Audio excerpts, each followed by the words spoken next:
SIR का बारे में तो आप बोल ही दिया, कैसा हुआ? आप जाए गिव सम इलस्ट्रेशन ऑन। क्या जनता का विश्वास लोकतंत्र पे उठता जा रहा है? जो अमित शाह के कृपा में चीफ इलेक्शन कमिश्नर बना, तो उसका पास अब क्या जस्टिस मिलेगा? कभी ये नहीं कहा गया कि एन्यूमरेशन फॉर्म भरो, नहीं तो तुम्हारा जी हाँ। नाम ड्राफ्ट रोल में नहीं आएगा। पहली बार हुआ है। शुरू से ये कहते थे ना, हम हिंदू राष्ट्र बनाएंगे, यानी कि नॉन हिंदूज को हम वोटिंग राइट से वंचित कर देंगे और हो सकता है और नॉन सिटीजन भी डिक्लेयर कर दें। और कानून आया गया कि चीफ जस्टिस ऑफ इंडिया को निकाल दिया गया और कोई कैबिनेट मिनिस्टर। तो शुरुआत वहाँ से होती है। क्या जनता का विश्वास लोकतंत्र पे उठता जा रहा है? क्या जो अदालतें हैं वो अपना कर्तव्य निभा रही हैं? क्या इलेक्शन कमीशन सरकार का एजेंट बन चुका है? इनके बारे में हम चर्चा करेंगे। दो चार बातें मैं आपके सामने रखना चाहता हूं कि हाल ही में प्रदेशों में चुनाव हुए। तमिलनाडु में चुनाव हुआ, केरला में चुनाव हुआ, पुडुचेरी में हुआ और असम में हुआ।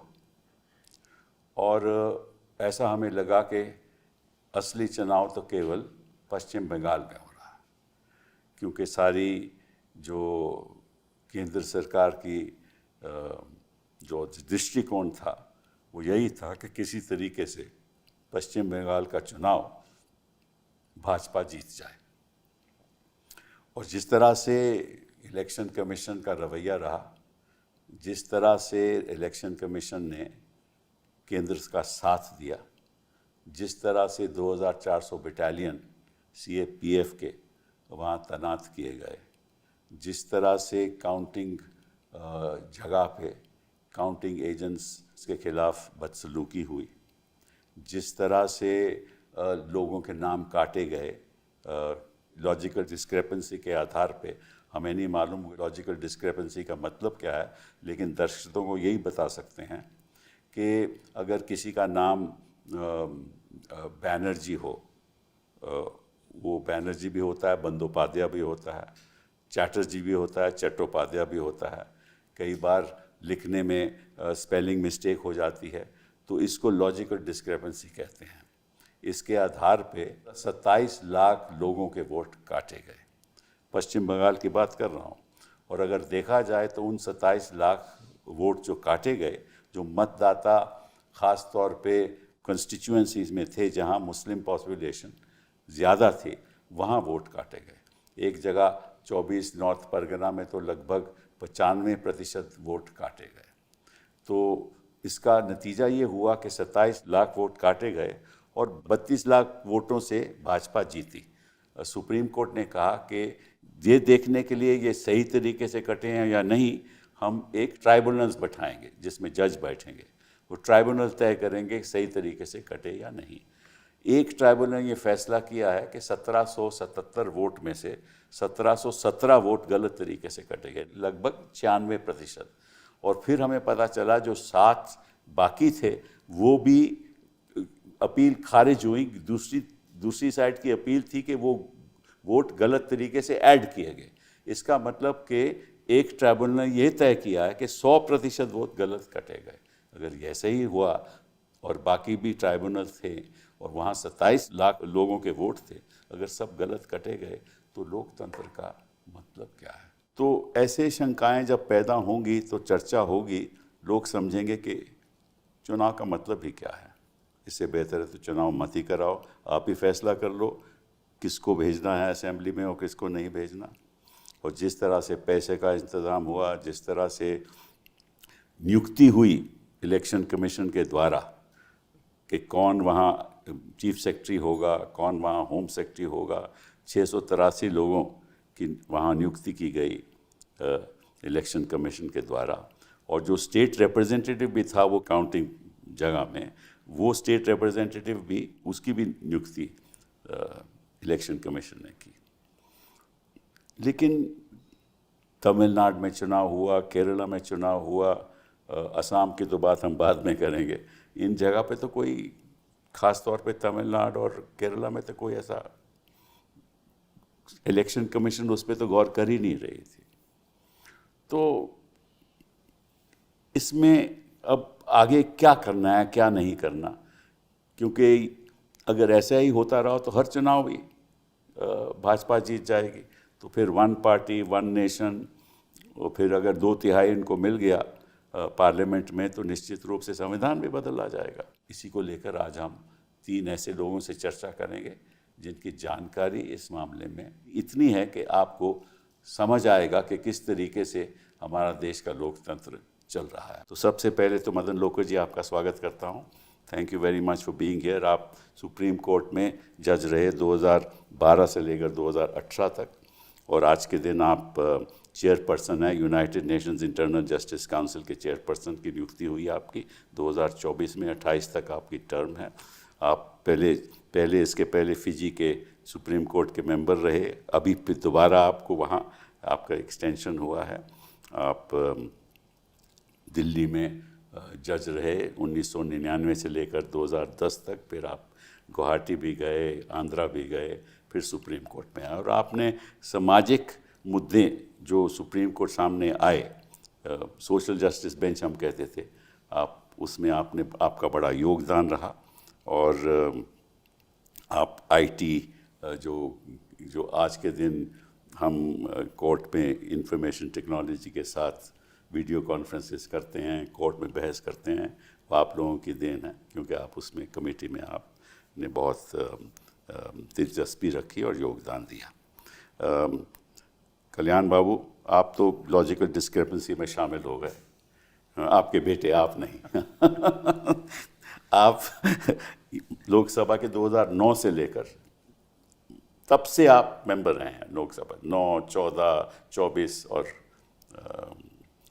19 और 24, और फिर आप वकील भी हैं, हमारी बिरादरी के हैं, बेबाक तरीके से आप बहस करते हैं और बड़े बड़े मुद्दे उठाते हैं, और जिस तरह से आप पार्लियामेंट में बोलते हैं तो हिंदुस्तान में कोई ऐसा ही शख्स हो जाए उससे उसको ये नहीं लगता कि हाँ अपने मन की बात कहते हैं आप। प्रधानमंत्री जी तो अलग तरीके से कहते हैं, लेकिन आपकी मन की बात दिल से जुड़ती है, तो आपका स्वागत है। प्रशांत जी, आपकी जो लेगेसी है वो रहेगी, कई साल रहेगी, क्योंकि जिस तरह से आपने सामाजिक मुद्दे उठाए, जिस तरह से आपने करप्शन के खिलाफ मुद्दे उठाए, जिस तरह से आप मतलब के विद ग्रेट करेज अपनी बात सुप्रीम कोर्ट जजेस के आगे रखते हैं। और मैं तो वैसे सोचता हूं कि अगर आप, क्योंकि आप आईआईटी के ग्रेजुएट रहे, मद्रास में आप गए, 1 सेमेस्टर थे बस, जो भी 1 सेमेस्टर थे, अगर आईआईटी में आप जाते भी तो वहाँ भी कुछ नई बात आप करते, क्योंकि लॉ में तो आपने नई बात कर दी, वहाँ भी आप ज़रूर कुछ नई बात करते। आप centre for public interest litigation की शुरुआत आप लोगों ने की, को फाउंडर थे आप।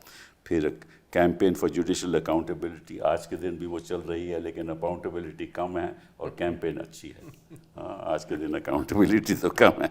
फिर स्वराज अभियान में आपका बड़ा योगदान रहा।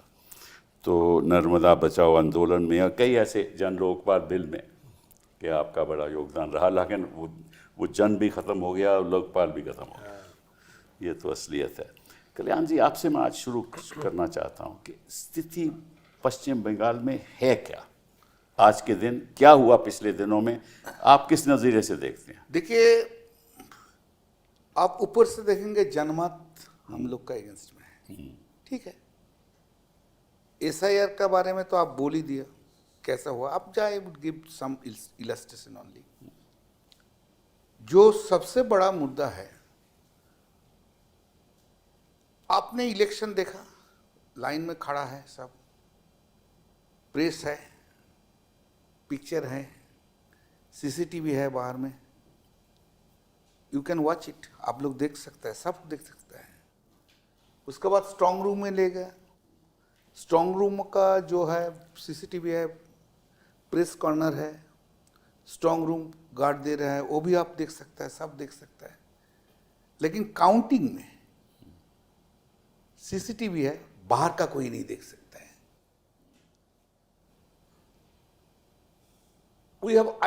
हम लोग आइडेंटिफाई किया है 50 सीट्स, 50 सीट, 50 सीट। 50 सीट में हमारा जो कैंडिडेट है,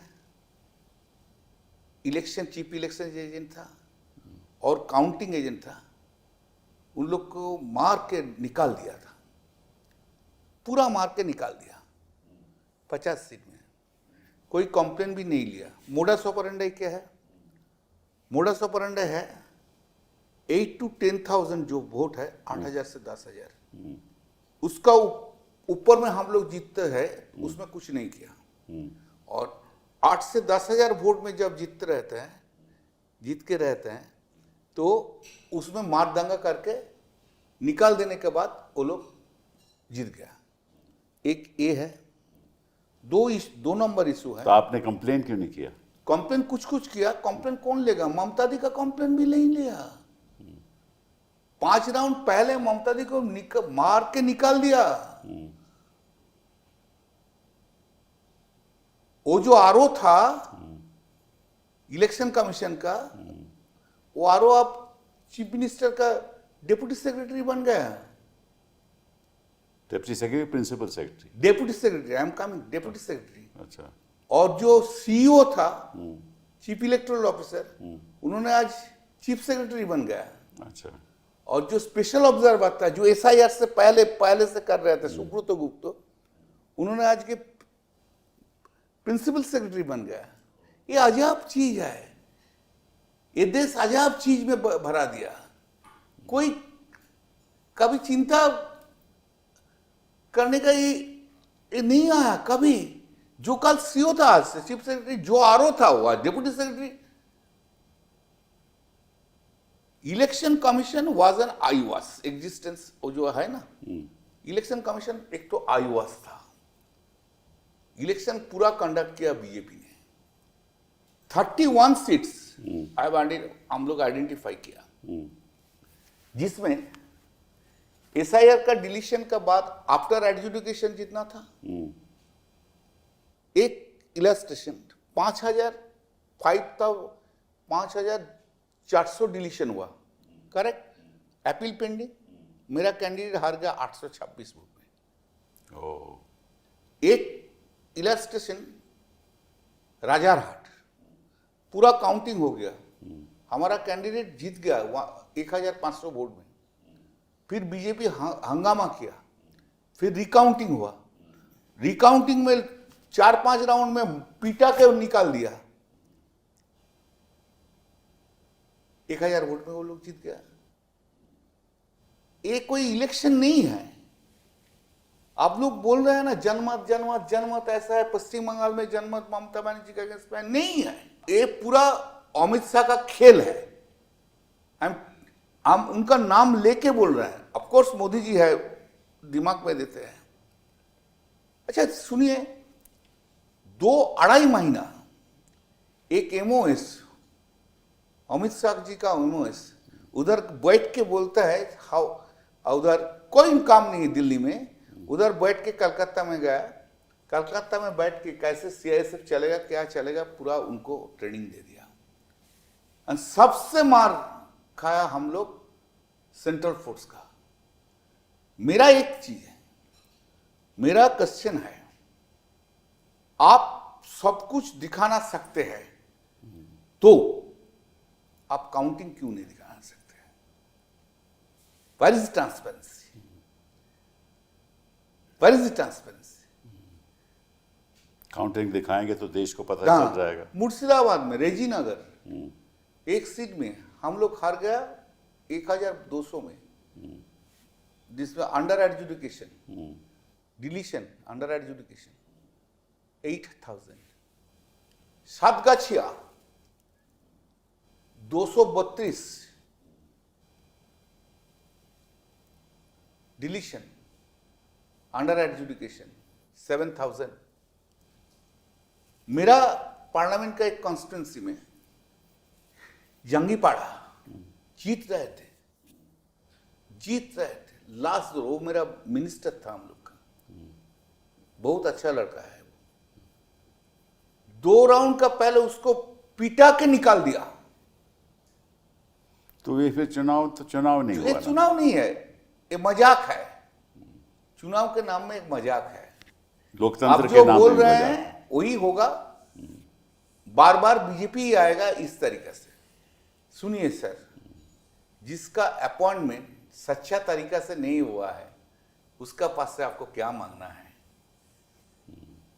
उसका पास से आप क्या मांगेंगे?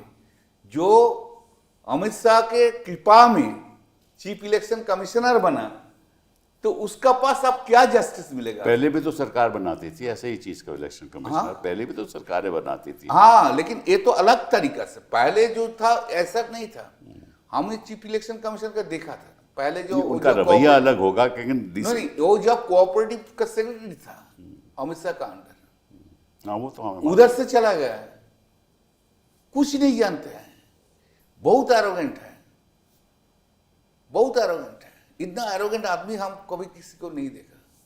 Get out. एमपी का सदा इस तरह से बात करता। हम क्या सर, हम कहाँ जस्टिस मिलेगा?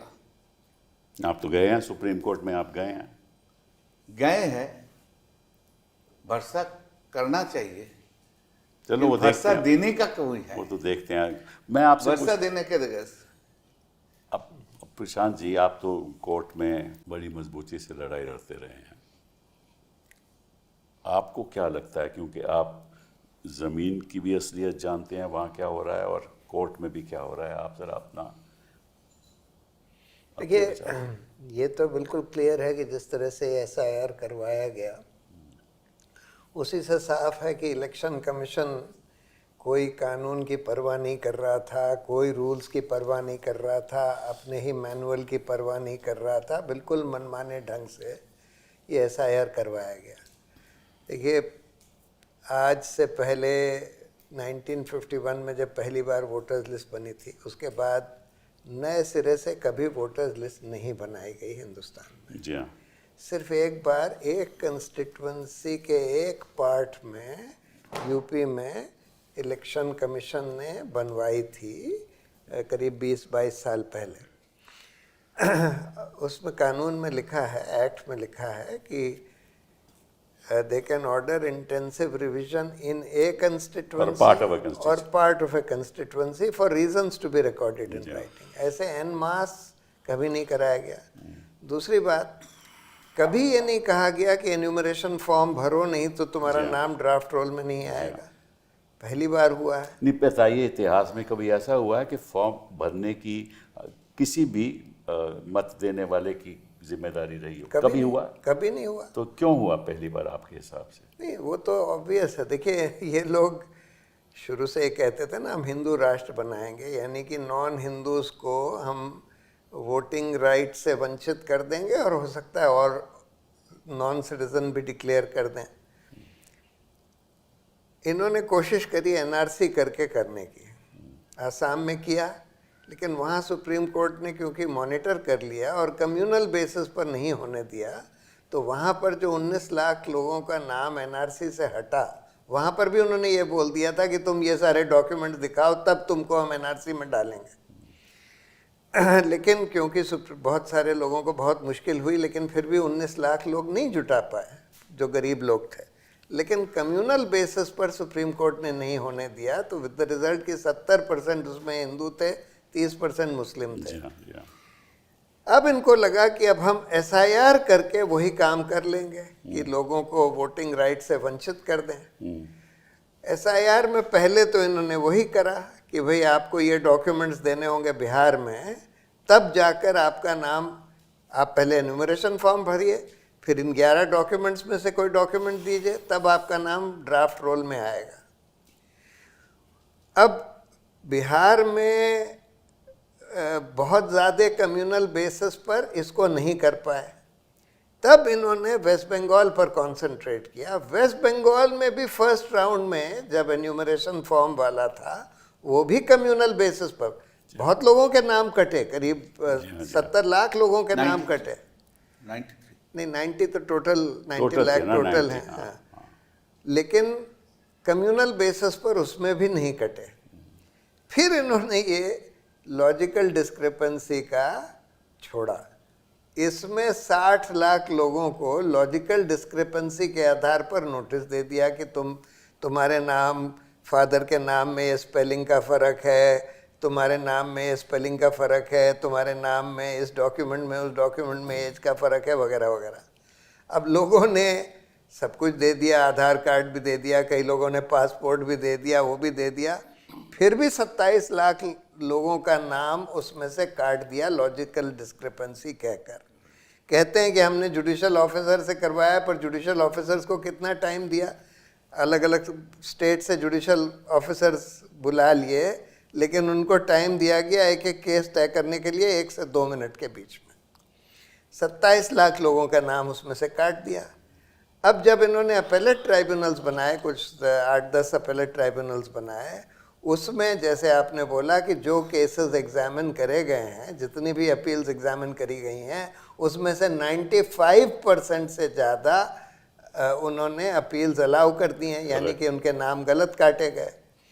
अब अगर आप ये सब करने लगें और साथ में आप बिल्कुल पार्टिजन ऑब्जर्वर्स भेज रहे हैं, बिल्कुल पार्टिजन ऑफिसर्स को चीफ सेक्रेटरी डीजीपी अपॉइंट कर रहे हैं, बिल्कुल पार्टिजन तरीके से उनके सेंट्रल फोर्सेस ऑपरेट कर रहे हैं, आप फिर कोई ट्रांसपेरेंसी नहीं बरत रहे।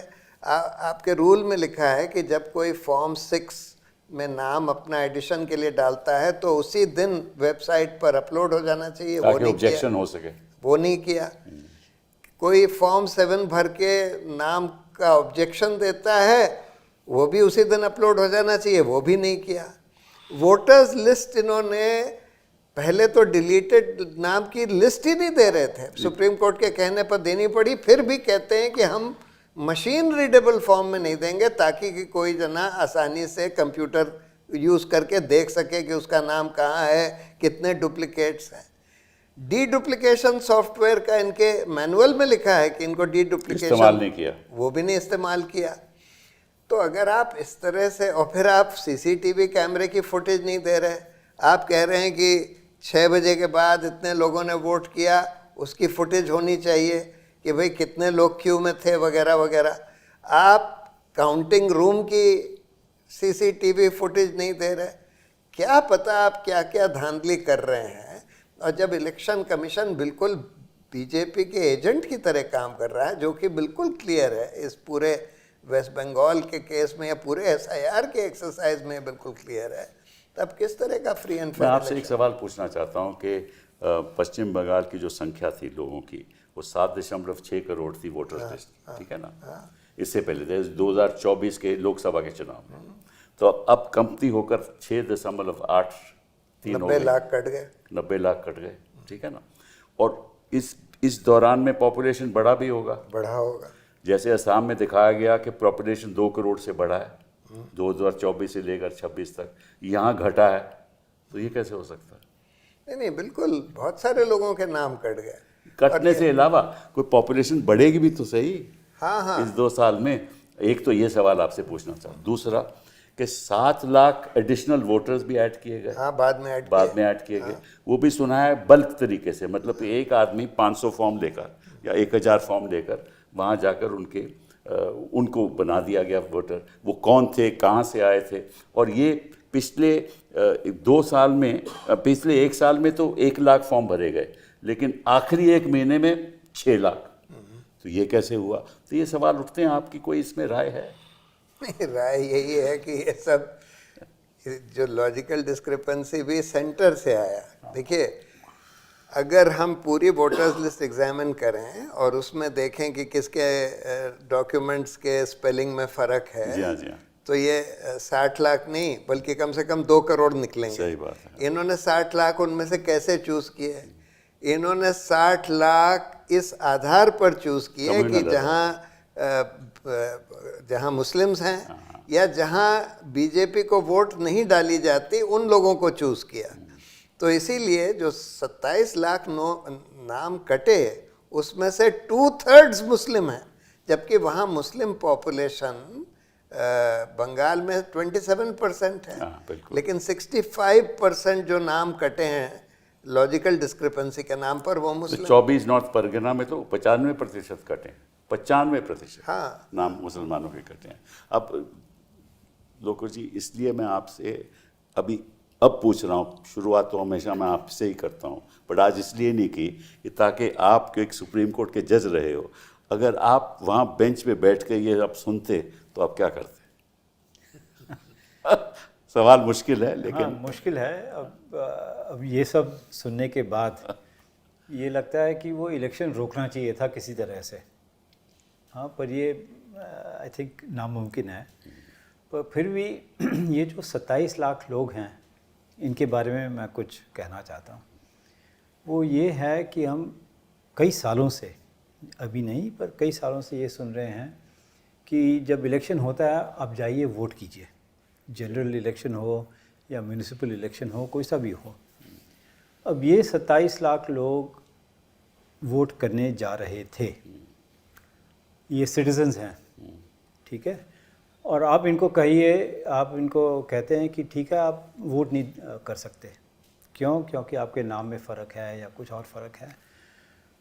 तो अगर ये वोट नहीं कर सकते तो सबको कहना कि आप जाके वोट कीजिए, इन लोगों का क्या होगा? एक तो ये है। दूसरी बात ये है कि ये सिटीजन्स हैं या नहीं हैं। अगर ये सिटीजन्स हैं तो इनको वोट करना चाहिए और इनको वोट की परमिशन होनी चाहिए। It's a right, it's a right. पर आप कह रहे हैं कि नहीं, हम इनको वोट नहीं करने देते। तीसरी बात, ये जो ट्राइब्यूनल्स, अपेलेट ट्राइब्यूनल लगाए गए, अब एक अपेलेट ट्राइब्यूनल जो कि मेरे ख्याल कोई रिटायर्ड चीफ जस्टिस थे, जी हाँ, उन्होंने 100% अलाउ किया। जी हाँ, जो जैसे आपने बताया कि 60 केसेस इलेक्शन कमीशन या किसी और ने फाइल किए, वो डिसमिस कर दिए। जी हाँ। तो 100% लोगों को मतलब कि 100% लोग गलत तरीके से डिलीट हुए। हाँ, गलत तरीके से डिलीट हुए, ये एक ट्राइब्यूनल में। बाकी ट्राइब्यूनल्स का पता नहीं कि क्या पोजीशन क्या है, कितने केसेस उन्होंने डिसाइड किए या नहीं किए।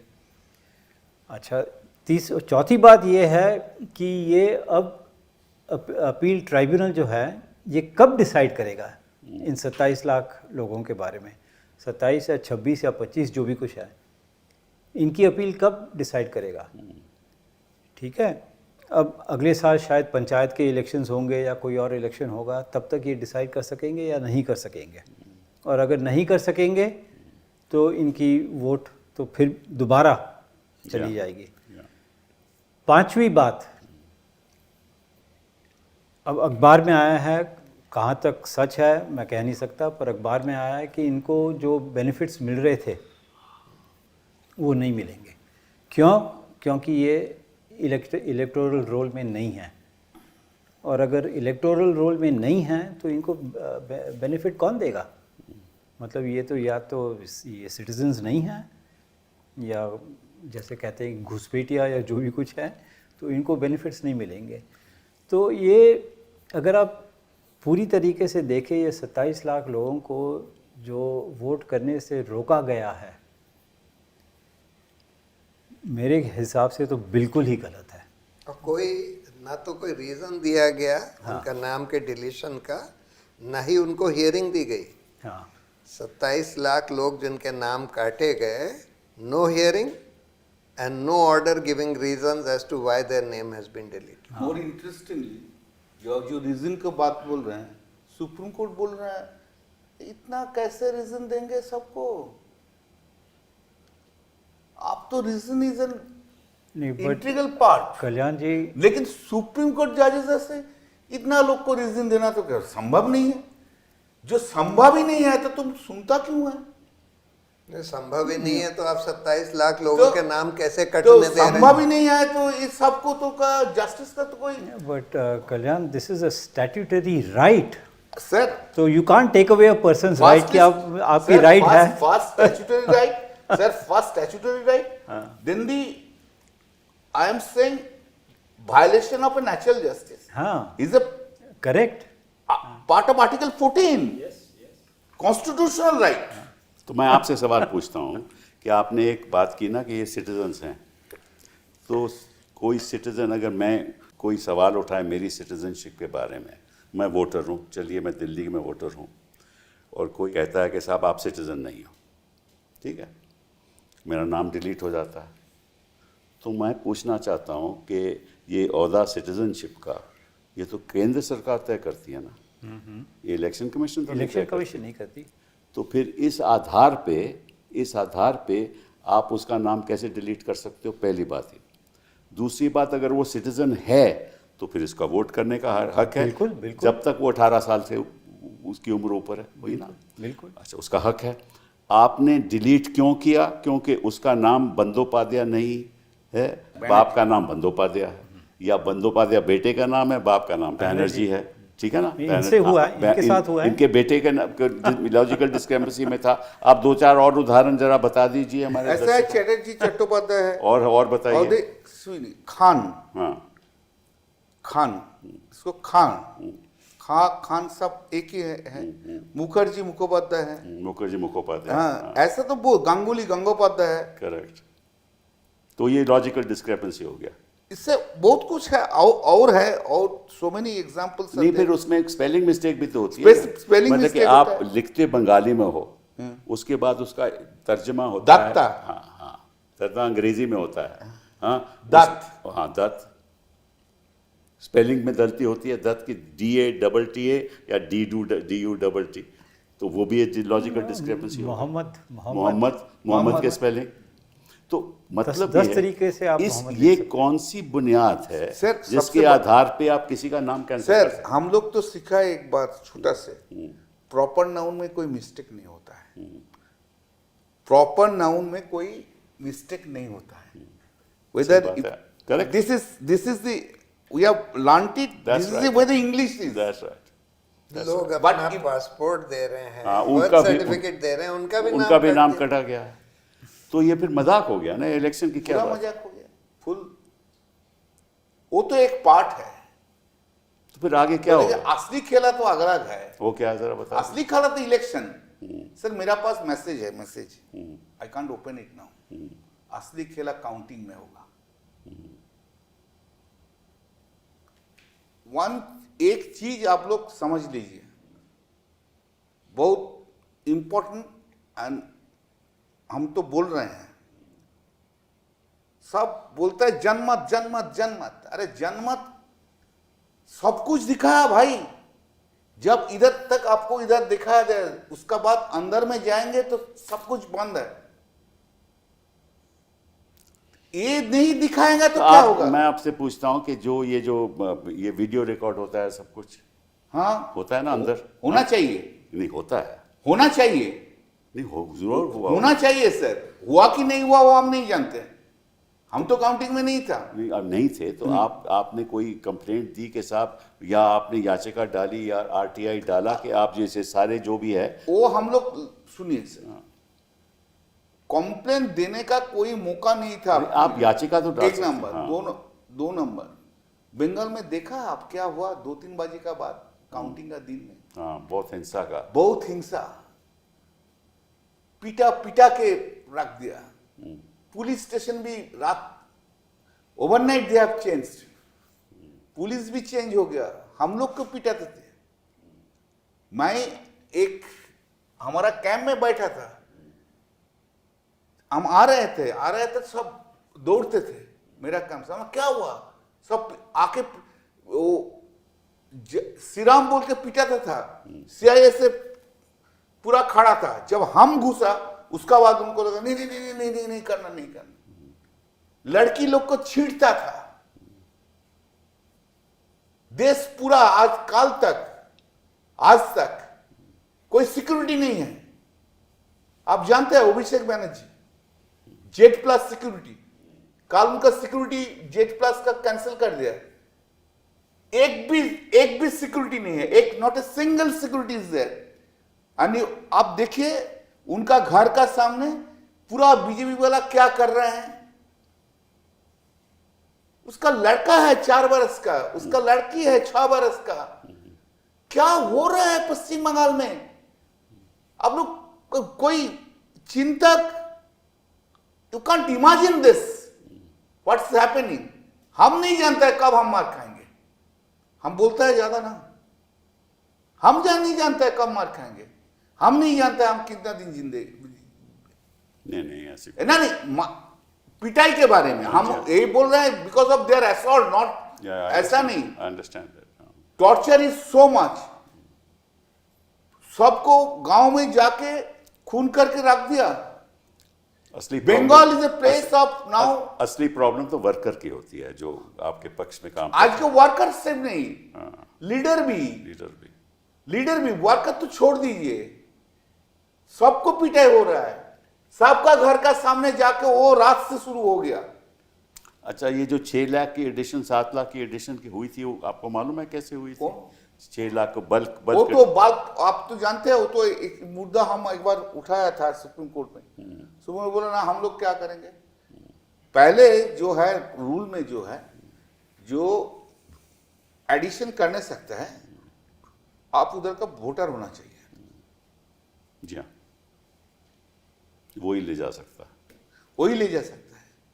जब डिलीशन के बारे में बोलता था, ये जो हुआ fundamental statutory scheme is that आपको जब एडिशन करने के लिए आप जब डिपॉजिट करेंगे उसको इंक्वायरी होगा। जी हाँ, लोकल इंक्वायरी होगा, नोटिस बोर्ड पे जाए, लोकल इंक्वायरी होगा।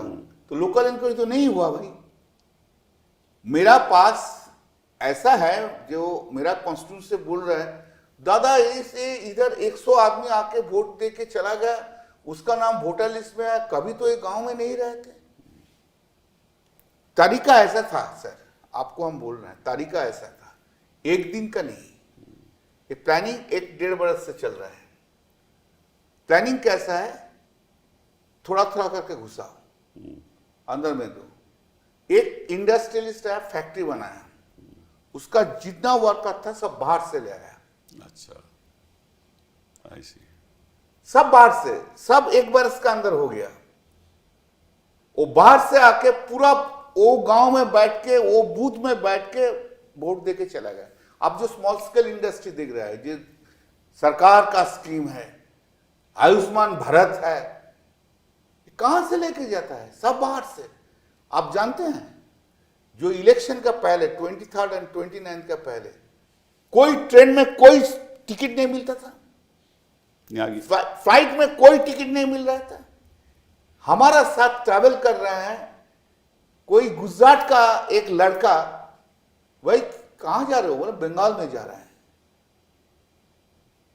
कलकत्ता जा रहा है। वो सूरत से तो ट्रेन चली थी, सूरत से ट्रेन लेके आया, पूरा ट्रेन, कोई ट्रेन में वो भी टिकट नहीं था सर। वो भी priority. You can't understand, special train दे दिया।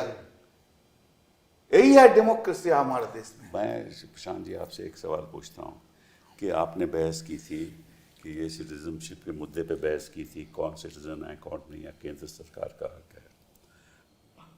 इन्होंने कहा कि वो तो हम फैसला करेंगे, और आपने कई मुद्दे जो आज हम जिस पे चर्चा कर रहे हैं उठाए थे, तो वो फैसला तो अभी आया नहीं ना, और इस बीच इलेक्शन हो गया, तो फैसले का फिर मतलब क्या रहा? मैं आपसे पूछना चाहता हूँ। यही तो प्रॉब्लम है कि अब रिजल्ट तो आ गया, इलेक्शन तो हो गया, जो मुद्दे उठाए गए उस पर बगैर फैसला दिए सारे चुनाव कराने दिए जा रहे हैं। इलेक्शन कमीशन की मनमानी चलने दी जा रही है। इलेक्शन कमीशन तो बिल्कुल बीजेपी के एजेंट की तरह काम कर रहा है, और उनकी पूरी मनमानी, उनके रूल्स के खिलाफ हमने ये सब बातें बताई कि देखिए इनके मैनुअल में लिखा है, इनके रूल्स में लिखा है कि ये सब ट्रांसपेरेंसी होनी चाहिए, इस तरह से होना चाहिए। सिटीजनशिप के आधार पर आप लोगों का नाम काट नहीं सकते, आप उसको फ्लैग करके सेंट्रल गवर्नमेंट या माइग्रेंट इलीगल माइग्रेंट ट्राइब्यूनल या कोर्ट में भेज सकते हैं, काट नहीं सकते। इनके खुद ही इंस्ट्रक्शंस में, पुराने इंस्ट्रक्शंस में ये बात लिखी थी। फॉर्म 6 जो नए वोटर का नाम ऐड करने के लिए होता है, उसमें भी आपको सिर्फ अपनी एज का और प्लेस ऑफ रेजिडेंस का कोई प्रमाण देना होता है, जिसमें कुछ भी हो सकता है, ration card, gas connection. Citizenship तो सेल्फ डिक्लेरेशन होता है कि सिटीजनशिप बिल्कुल सेल्फ डिक्लेरेशन है, उसके लिए कोई प्रमाण देने की जरूरत नहीं है।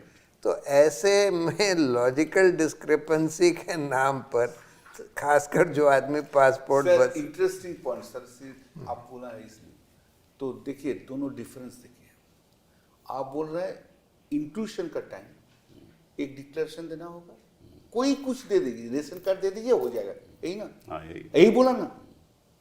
लेकिन इधर जब लॉजिकल डिस्क्रिपेंसी होता है, 13 documents you have to give it has to be, इसको इंक्वायरी करना होगा। 13 डॉक्यूमेंट्स में रेशन कार्ड नहीं है। पर हिंदुस्तान के चुनाव में मदन जी कभी ऐसा नहीं हुआ कि कोई ऐसी लिस्ट प्रिपेयर की हो वोटर की मतदाता की, जो जो जो इलेक्शन कमीशन का एजेंट होता था वो हर घर पे जाता था, घर पे पता जाकर करता था कि कितने लोग रहते हैं, कौन कौन हैं और कौन कौन 18 साल के ऊपर हैं, उनको वोटर लिस्ट में नाम डाला था। ऐसे बनती थी लिस्ट। हाँ। फिर उसको डिजिटाइज की गई 2000 मेरे ख्याल 1 में डिजिटाइज की गई, 2000 में डिजिटाइज की गई। तो उसके बाद तो हर साल में उसका समरी रिवीजन होता है कि वहाँ जो लोग वहाँ से चले गए उनके नाम काटे जाते हैं। ये सब इलेक्शन कमीशन ही करती है और ये हर साल होता है, 2025 तक होता रहा। तो अगर ऐसा होता रहा तो फिर प्रॉब्लम क्या थी कि ये एक नई शुरू करने की कि भाई यहाँ पर हम एक फॉर्म के आधार पे पता करेंगे कि ये नागरिक है या नहीं, कि यहाँ रहता है या नहीं, या इसका ये तो कभी हिंदुस्तान के इतिहास में हुआ ही नहीं।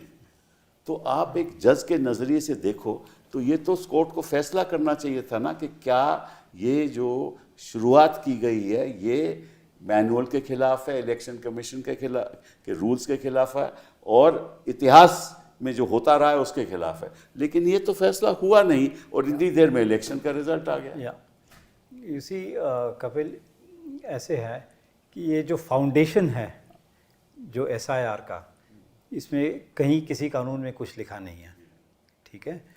तो अगर फाउंडेशन ही गलत है तो उसे रोकना चाहिए था सुप्रीम कोर्ट को।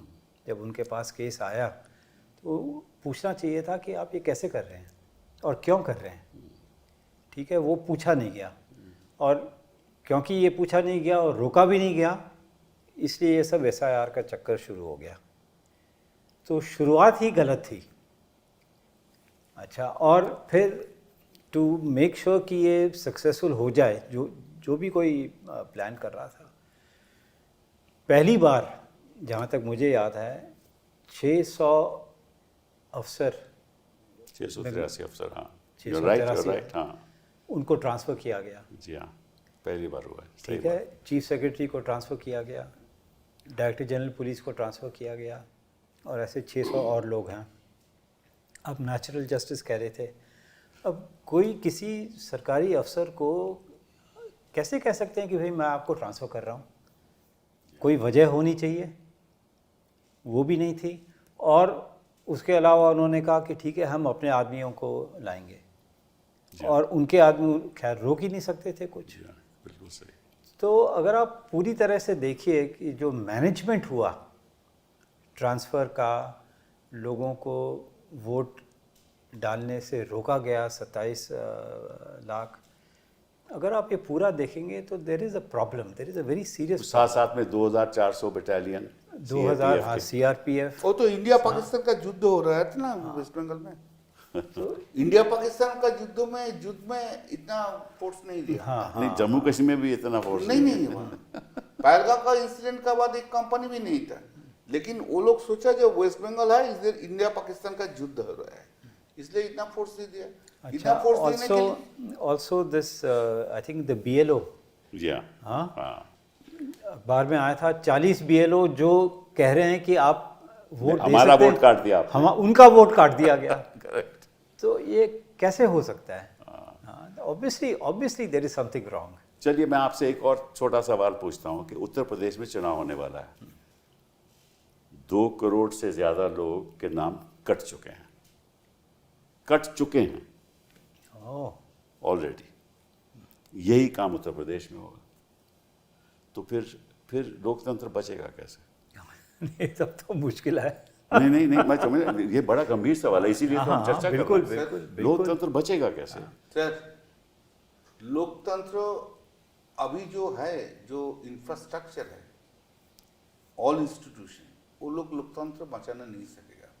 बचने नहीं देंगे।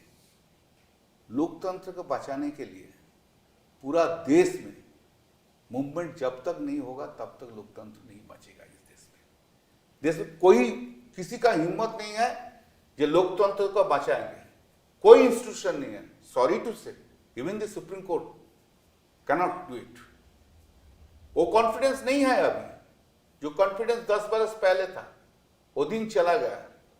वो लोकतंत्र नहीं बचाएगा इलेक्शन कमीशन, लोकतंत्र नहीं बचाएगा prime minister, home minister etcetera. लोकतंत्र को बचाने के लिए एक ही रास्ता है। ये देश का आदमी जब तक रास्ते में नहीं उतरेंगे लोकतंत्र को बचाने के लिए, हमारा आपका ये डिस्कशन का कोई फायदा नहीं है। नहीं, मैं इनसे एग्री करता हूँ, क्योंकि देखिए अगर इलेक्शन कमीशन बिल्कुल एक पार्टी के एजेंट की तरह बिहेव करे और इस तरह से सारी मनमानी करी जाए कि भाई लोगों को काउंटिंग रूम से भगा दिया जाए, उसका कोई सीसीटीवी उपलब्ध ना किया जाए, इस तरह से लाखों लोगों के नाम वोटर्स लिस्ट से काट दिए जाएं, लाखों लोगों के नाम जोड़ दिए जाएं बिल्कुल आर्बिट्ररी तरीके से, और सारे ऑफिसर्स को बदल दिया जाए, सेंट्रल फोर्सेस लगा दी जाएं, तो ये कोई फ्री एंड फेयर इलेक्शन थोड़ी है। अगर इसी तरह से चुनाव होने हैं देश में, फिर तो चुनाव होने की ज़रूरत ही नहीं है। फिर चुनाव कराने की ज़रूरत ही क्या है? फिर आप वैसे ही डिक्लेयर कर दीजिए कि हमने भाजपा की सरकार डिक्लेयर कर दी। तो इसलिए, और ये ठीक कह रहे हैं कि सारे इंस्टीट्यूशंस को कैप्चर कर लिया गया है, सिर्फ इलेक्शन कमीशन की बात नहीं है। आजकल जुडिशरी की भी हालत बहुत ख़राब हो गई। और दूसरा, बाकी इंस्टीट्यूशंस तो हम देख ही रहे हैं, पुलिस का हाल देख ही रहे हैं, जो इन्वेस्टिगेटिव एजेंसीज ईडी सीबीआई वगैरह का हाल देख ही रहे हैं, मीडिया का हाल देख रहे हैं। तो ऐसे में लोकतंत्र क्या चलेगा? मैं इनकी बात से सहमत हूँ। जब तक इस देश की जनता जो रियल स्टेक होल्डर है, जब तक वो सड़कों पर नहीं उतरेगी लोकतंत्र बचाने के लिए, तब तक नहीं बचेगा। आखिरी सवाल, इस चुनाव सवाल पूछने के पहले I just want to add कि हम फाउंडेशन की बात कर रहे थे। जी हाँ, चीफ इलेक्शन कमिश्नर की अपॉइंटमेंट कैसे हुई? हाँ वो तो ठीक है, सब जानते हैं। हाँ। तो सुप्रीम कोर्ट ने कहा था कि they should be a committee जिसमें प्राइम मिनिस्टर हो, leader of opposition, chief justice of India, और कानून आया गया कि चीफ जस्टिस ऑफ इंडिया को निकाल दिया गया और कोई कैबिनेट मिनिस्टर। तो शुरुआत वहाँ से होती है, ठीक है, अपॉइंटमेंट से, फिर उसके बाद SIR और ये सब, सॉरी बस ये बात दूर तलब तक जाएगी। सर, लेकिन आखिर सवाल, इस चुनाव में इतने कम्युनल स्टेटमेंट्स हुए हिंदू धर्म के आधार पे, हाँ, और चुनाव के बाद कि सबका साथ सबका विश्वास भूल जाओ, साथ उसी का देंगे जिन हिंदुओं ने हमें वोट किया, और जिन्होंने नोट नहीं किया उसका साथ नहीं देंगे। ऐसी तो बातें इस देश में खुलेआम हो रही हैं और कोई अपनी आवाज़ उठाने को तैयार नहीं। मैं समझता हूँ कि जिस तरह से ये चुनाव हुआ, धर्म के आधार पे वोट मांगे गए, वो अपने आप में संविधान का उल्लंघन है, रिप्रेजेंटेशन ऑफ पीपल्स एक्ट का उल्लंघन है और करप्ट प्रैक्टिस। बिल्कुल। और आप जानते होंगे कि आपका एक फैसला भी है उसके बारे में। हाँ, और आप जानते होंगे कि एक किसी मंत्री ने कहा था गोली मारो। हाँ, तो सुप्रीम कोर्ट ने कहा बोला नहीं, वो उसमें गलत कुछ नहीं, कोई गलत कुछ नहीं। तो फिर ठीक है, चलो सर, क्या हो गया अभी, एक चीज बहुत क्लियर है। पहले जुडिशियरी सिटीजन को इंटरेस्ट देखते थे, अभी जुडिशियरी सरकार का इंटरेस्ट और इंस्टीट्यूशन का इंटरेस्ट देखते हैं। सिटीजन का इंटरेस्ट को गोली मारो, लेकिन उनको रखो जी। भाई सुप्रीम कोर्ट का इंस्टीट्यूशन है, उनका इंटरेस्ट तो देखना चाहिए। उनका इंटरेस्ट भी तो है ना, कि जो आम आदमी के मन में उनके प्रति विश्वास हो कि सब निष्पक्ष तरीके से फैसला। आज वो विश्वास उठ गया है। मैं तो रोज़ देखता हूँ ना, मैं सोशल मीडिया को क्लोजली फॉलो करता हूँ। आज इस देश में बहुत कम लोग ये मानते हैं कि आज की जो न्यायपालिका है वो निष्पक्ष है और वो सरकार के इन्फ्लुएंस में नहीं काम कर रही है। तो कॉन्फिडेंस हम आम आदमी पे रखें। आदमी छोड़ के कुछ नहीं होता है। सुनिए सर, एक बात बोलूं, ये जो पब्लिक है ना, ये हर दिन फाइट करते हैं, हम लोग जानता नहीं है। आदमी लोग है, peoples of the country, they fight every day. चलिए, let's hope that the people take up this cause Yeah. और सुधार आए और निष्पक्ष तरीके से संस्थाएं चली, सुप्रीम कोर्ट के फैसले हों और सिटीज़न के प्रति हों, और सारी एक्सरसाइज इंक्लूजनरी हो, मतलब कि किसी का वोट देने का हक, किसी को हक नहीं है उसको छीनने का। संविधान में वो छीन नहीं सकते, सुप्रीम कोर्ट नहीं छीन सकती, कोर्ट नहीं छीन सकते। वो हक नागरिक का है और वो हक रहना चाहिए और इसके लिए लड़ाई लड़नी चाहिए। बहुत बहुत धन्यवाद आपका।